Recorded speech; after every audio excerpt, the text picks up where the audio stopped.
जय हिंद साथियों। Indian education study में आपका स्वागत। आइए हम देखते हैं दोस्तों सब्जेक्टिव लुसेंट सामान्य ज्ञान से 33वां जो है अध्याय स्वतंत्र प्रांतीय राज्य। आइए जानते हैं स्वतंत्र प्रांतीय राज्य के संबंध में, जिसमें सबसे पहले जौनपुर के संबंध में जानेंगे। जौनपुर जिसकी स्थापना अगर हम बात करें तो फिरोज शाह तुगलक ने अगर हम बात करें जौनपुर की, तो जौनपुर की स्थापना फिरोज शाह तुगलक ने अपने भाई जूना खां या मोहम्मद बिन तुगलक, जिसको एमबीटी बोलते हैं, उसी के स्मृति में किया था। यानी जौनपुर की स्थापना कौन किया था? फिरोज शाह तुगलक ने। किसके याद में? तो अपने भाई जूना खां के याद में किया था। जूना खां यानी मोहम्मद बिन तुगलक। जौनपुर में एक स्वतंत्र सरकी राजवंश की स्थापना मलिक सरवर यानी ख्वाजा जहान ने किया था दोस्तों। ख्वाजा जहान को मलिक उस सर यानी पूर्व का स्वामी की उपाधि 1394 ईस्वी में फिरोज शाह तुगलक के पुत्र सुल्तान महमूद ने दिया था दोस्तों।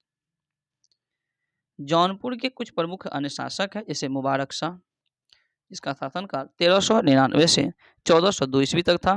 फिर शमसुद्दीन इब्राहिम शाह जो 1402 ईस्वी से 1436 ईस्वी तक इसका शासनकाल था। फिर महमूद शाह 1436 से 51 तक। फिर अंतिम शासक हुसैन शाह जो 1458 से 1500 ईस्वी तक इसका शासनकाल था दोस्तों। लगभग 75 वर्ष तक स्वतंत्र रहने के बाद जौनपुर पर बहलोल लोदी का कब्जा हो गया। तो जौनपुर पर दोस्तों किसका कब्जा हो गया? तो बहलोल लोदी का। कितना वर्ष के बाद? 75 वर्ष के बाद। सरकी शासक देखिए, सरकी शासन के अंतर्गत विशेषकर इब्राहिम शाह के समय में जौनपुर में साहित्य स्थापत्य कला के क्षेत्र में हुए विकास के कारण जौनपुर को भारत का सिराज के नाम से जाना जाता है। तो दोस्तों भारत का सिराज के नाम से किसे जानते हैं? तो जौनपुर को। अटाला देवी की मस्जिद, इसका निर्माण 1408 ईस्वी में सरकी सुल्तान इब्राहिम शाह के द्वारा किया गया था। यानी कि अटाला देवी मस्जिद, इसका निर्माण कौन किया था? इब्राहिम शाह, जो कि एक सरकी सुल्तान था, और यह निर्माण 1408 ईस्वी में किया गया था। अटाला देवी मस्जिद का निर्माण अटाला देवी मस्जिद का निर्माण कन्नौज के राजा विजय चंद्र द्वारा निर्मित अटाला देवी के मंदिर को तोड़कर किया गया था दोस्तों। जामा मस्जिद के निर्माण की हम बात करें, जामा मस्जिद का निर्माण 1470 ईस्वी में हुसैन शाह सरकी के द्वारा किया गया था। पीर बोधन नामक सूफी संत इस काल का एक महान संगीतकार हुआ करता था। झझरी मस्जिद 1430 ईस्वी में इब्राहिम सरकी के द्वारा एवं लाल दरवाजा मस्जिद का निर्माण मोहम्मद शाह के द्वारा 1450 ईस्वी में किया गया था। अब देखेंगे दोस्तों कश्मीर। आइए जानते हैं कश्मीर के संबंध में। कश्मीर की हम बात करें तो सुहादेव नामक एक हिंदू ने 1301 ईस्वी में कश्मीर में हिंदू राज्य की स्थापना किया था। तो कश्मीर में हिंदू राज्य की स्थापना सुहादेव ने किया। कब? 1301 ईस्वी में। 1339 से 1340 ईस्वी में कश्मीर में शाहमीर के द्वारा प्रथम मुस्लिम वंश की स्थापना की गई थी। तो कश्मीर में प्रथम मुस्लिम वंश की स्थापना शाहमीर ने किया था 1339-40। कश्मीर का प्रथम मुस्लिम शासक शाहमीर था, जो शमसुद्दीन शाहमीर के नाम से गद्दी पर बैठा। यानी कश्मीर का जो प्रथम मुस्लिम शासक शाहमीर था, वह किस नाम से गद्दी पर बैठा? तो शमसुद्दीन शाहमीर। और इसने अपनी राजधानी इंद्रकोट में स्थापित किया। तो राजधानी कहाँ? इंद्रकोट। अलाउद्दीन ने राजधानी इंद्रकोट से हटाकर अलाउद्दीनपुर यानी श्रीनगर में स्थापित किया था। हिंदू मंदिर और मूर्तियों को तोड़ने के कारण सुल्तान सिकंदर शाह को बुत सिकन कहा जाता। तो बुत सिकन किसे कहते हैं? सुल्तान सिकंदर शाह को। क्यों? क्योंकि वह जो हिंदू मंदिर और मूर्ति को बहुत ज़्यादा तोड़ा था, इसी कारण से कहा जाता है। 1420 ईस्वी में जैनुल आबदीन सिंहासन पर बैठा। तो जैनुल आबदीन सिंहासन पर, कश्मीर के सिंहासन पर कब बैठा? 1420 ईस्वी में। इसके धार्मिक सहिष्णुता के कारण कश्मीर का अकबर कहा जाता है। तो कश्मीर का अकबर किसे कहा जाता है? जैनुल आबदीन को। तो जैनुल आबदीन कश्मीर का अकबर कहा जाता है। इसने जजिया कर हटा दिया, गोवध निषिद्ध कर दिया, सती प्रथा पर से प्रतिबंध भी दोस्तों हटा दिया था।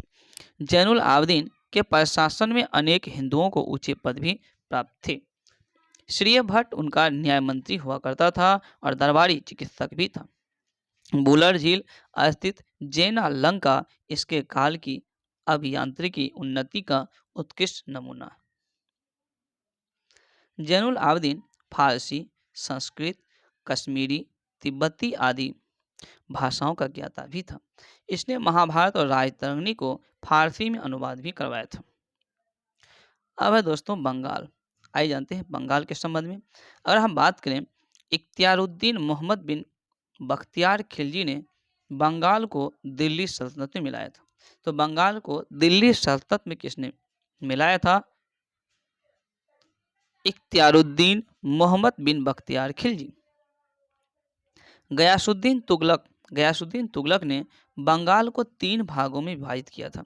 लखनौती जो उत्तर बंगाल था, सोनापुर गांव जो पूर्वी बंगाल था, सतगांव जो दक्षिण बंगाल था। 1345 ईस्वी में हाजी इलियास बंगाल के विभाजन को समाप्त कर शमसुद्दीन इलियास शाह के नाम से बंगाल की गद्दी पर बैठता है। पांडुआ में अदीना मस्जिद का निर्माण सुल्तान सिकंदर ने 1364 ईस्वी में करवाया था। तो दोस्तों पांडुआ में अदीना मस्जिद का निर्माण कौन करवाया था? तो सुल्तान सिकंदर शाह ने करवाया था। कब? 1364 ईस्वी। 1364।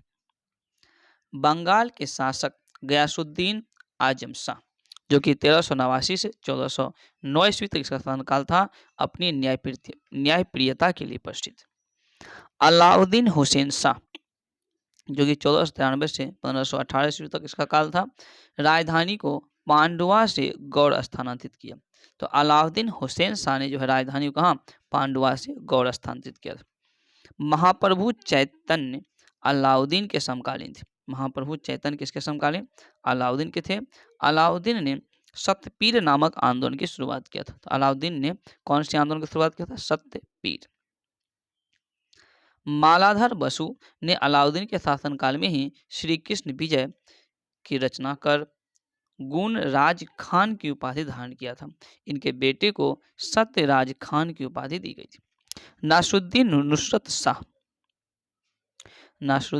नुसरत शाह ने गौड़ में बड़ा सोना एवं कदम रसूल मस्जिद का निर्माण किया था।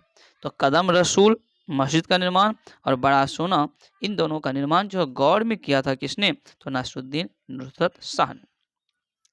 आइए दोस्तों देखते हैं मालवा की हम बात करें तो दिलावर खां ने 1401 ईस्वी में मालवा को स्वतंत्र घोषित किया। तो मालवा को स्वतंत्र किसने घोषित किया? दिलावर खां ने। कब? तो 1401 ईस्वी। दिलावर का पुत्र अलप खां हुसंग शाह की उपाधि धारण कर 1405 ईस्वी में मालवा का शासक बना। इसने अपनी राजधानी को धारा से मांडू स्थानांतरित कर दिया। मालवा में खिलजी वंश की स्थापना महमूद शाह ने किया था। तो दोस्तों मालवा में खिलजी वंश की स्थापना किसने किया? महमूद शाह ने किया था। गुजरात के शासक बहादुर शाह ने मोहम्मद शाह द्वितीय को युद्ध में परास्त कर उसकी हत्या कर दी और मालवा को गुजरात में मिला लिया। नेक्स्ट दोस्तों मांडू के किले हिंडोला भवन या दरबार हॉल का निर्माण हुसंग शाह ने करवाया था। इस किले में सर्वाधिक महत्वपूर्ण है दिल्ली दरवाजा। बाज बहादुर एवं रूपमती का महल का निर्माण सुल्तान नासरुद्दीन शाह के द्वारा करवाया गया था। जहाज महल का निर्माण गयासुद्दीन खिलजी ने मांडू में करवाया था। जहाज महल का निर्माण गयासुद्दीन खिलजी ने कहा? तो मांडू में। और कुश्क महल को महमूद खिलजी ने फतेहाबाद नामक स्थान पर इसका निर्माण करवाया था। दोस्तों आइए दोस्तों जानते हैं गुजरात के संबंध में। अगर हम बात करें गुजरात के शासक राजा कर्ण को पराजित कर अलाउद्दीन ने 1297 ईस्वी में इसे दिल्ली सल्तनत में मिला लिया। तो दोस्तों गुजरात को दिल्ली सल्तनत में किसने मिलाया? अलाउद्दीन ने मिलाया। कब? 1297 ईस्वी में, और राजा कर्ण को पराजित करके मिलाया था। 1391 ईस्वी में मोहम्मद शाह तुगलक द्वारा नियुक्त गुजरात का सूबेदार जफर खां को सुल्तान मुजफ्फर शाह की उपाधि ग्रहण कर 1404 ईस्वी में गुजरात का स्वतंत्र सुल्तान बना। और गुजरात के प्रमुख शासक थे अहमद शाह, जिसका शासनकाल 1411 से 52 तक था। उसके बाद फिर महमूद शाह बेगड़ा 1458 से 11 तक 1511 तक। फिर बहादुर शाह 1526 से 1537 तक। अहमद शाह ने आशावल के निकट साबरमती नदी के किनारे अहमदाबाद नामक नगर बसाया और पाटन से राजधानी हटाकर अहमदाबाद को राजधानी बनाया था दोस्तों। गुजरात का सबसे प्रसिद्ध शासक महमूद बेगरा था। तो गुजरात का सबसे प्रसिद्ध शासक कौन? महमूद बेगरा था। महमूद बेगरा ने गिरनार के निकट मुस्तफाबाद नामक नगर और चंपानेर के निकट मोहम्मदाबाद नगर को भी बसाया था दोस्तों। अब है दोस्तों मेवाड़। मेवाड़ की अगर हम बात करें तो अलाउद्दीन खिलजी ने 1303 ईस्वी में मेवाड़ के गुहिलोत राजवंश के रतन सिंह को पराजित कर मेवाड़ को दिल्ली सल्तनत में मिलाया था। तो मेवाड़ को दिल्ली सल्तनत में किसने मिलाया? अलाउद्दीन खिलजी ने, क्योंकि मेवाड़ के गुहिलोत राजवंश का शासक था रतन सिंह और इसको पराजित करके मिलाया था। गहलोत वंश की एक शाखा सिसोदिया वंश के हमीर देव ने मोहम्मद तुगलक को हराकर पूरे मेवाड़ को भी स्वतंत्र करवा लिया था दोस्तों। राणा कुंभा की अगर हम बात करें तो राणा कुंभा 1448 ईस्वी में चित्तौड़ में एक विजय स्तंभ का निर्माण करा था। बहुत बारी क्वेश्चन पूछा गया है कि चित्तौड़ में विजय स्तंभ का निर्माण किसने किया था? राणा कुंभा ने। कब? 1448 ईस्वी में। अब है दोस्तों खानवा का युद्ध। अगर हम बात करें खानवा का युद्ध तो 1527 ईस्वी में होता है और यह खानवा का युद्ध राणा सांगा और बाबर के बीच हुआ था, जिसमें बाबर की विजय हुई। तो खानवा का युद्ध 1527, राणा सांगा और बाबर के बीच, विजय बाबर। 1576 ईस्वी में हल्दी घाटी का युद्ध हुआ राणा प्रताप और अकबर के बीच, जिसमें अकबर विजय हुआ। मेवाड़ की राजधानी चित्तौड़गढ़। तो मेवाड़ की राजधानी कहाँ थी दोस्तों? चित्तौड़गढ़। जहांगीर ने मेवाड़ को मुगल साम्राज्य में मिला लिया था। अब है दोस्तों खानदेश। अगर हम बात करें खानदेश की तो तुगलक वंश के पतन के समय फिरोज शाह तुगलक के सूबेदार मलिक अहमद राजा फारूकी ने नर्मदा और ताप्ती नदी के बीच खानदेश की स्थापना 1382 ईस्वी में। तो दोस्तों खानदेश की स्थापना 1382 ईस्वी में कौन किया था? तो यह जो है मलिक अहमद राजा फारूकी ने किया था, नर्मदा और ताप्ती नदी के बीच में किया था। और यह जो तुगलक वंश के पतन के समय फिरोज शाह तुगलक के यह सूबेदार थे। खानदेश की राजधानी बुरहानपुर थी। तो खानदेश की राजधानी बुरहानपुर थी। इसका सैनिक मुख्यालय असीरगढ़ था। 1601 ईस्वी में अकबर ने खानदेश को मुगल साम्राज्य में मिलाया। तो खानदेश को मुगल साम्राज्य में किसने मिलाया? तो अकबर ने मिलाया था दोस्तों। कब? 1601 ईस्वी। तो यहाँ विभिन्न जो राज्यों के स्वतंत्रता के बारे में हम पढ़ रहे थे, यहाँ पर 33वां अध्याय समाप्त होता है। दोस्तों अगर ये वीडियो आपको पसंद है कृपया इसे लाइक करें, चैनल को सब्सक्राइब करें। नेक्स्ट वीडियो में हम देखेंगे सूफी आंदोलन। Thank you.